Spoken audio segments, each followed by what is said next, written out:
presto pasar. Mis dolencias le voy a hablar.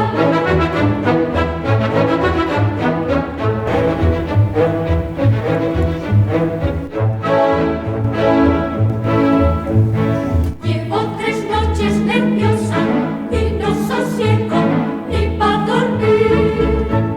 Siento entenderme una cosa que no me deja ni rebullir. Eso es peligroso y bastante dudoso, y sin el reposo tendréis desazón. Os dar hormiguillo por el colodrillo, como si al justillo fuera un esportón.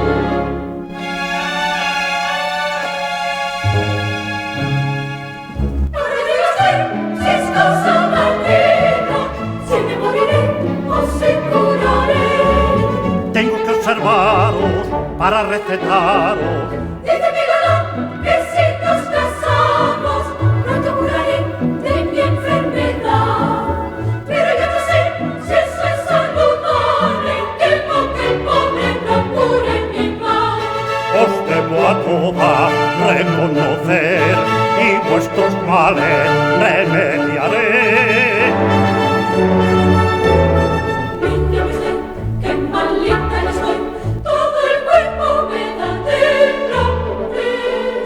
Aunque usted que sin carta me voy, por si acaso es mi mal de amor.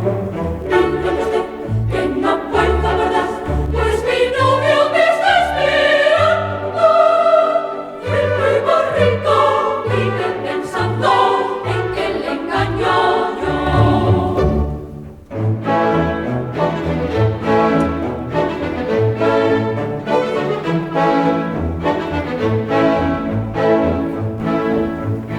Diga que mal se me nota, si es cosa grave del corazón. Todo mi ser se alborota y arde mi sangre más que el carbón. El examen hecho no me ha satisfecho, pues os noto el pecho con gran hinchazón.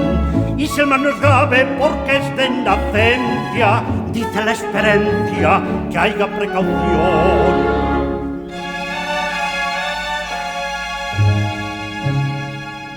¿Qué es lo que hacer, señor curandero? Porque sin dudar su plan seguiré. Males son de mozas, cosas peligrosas,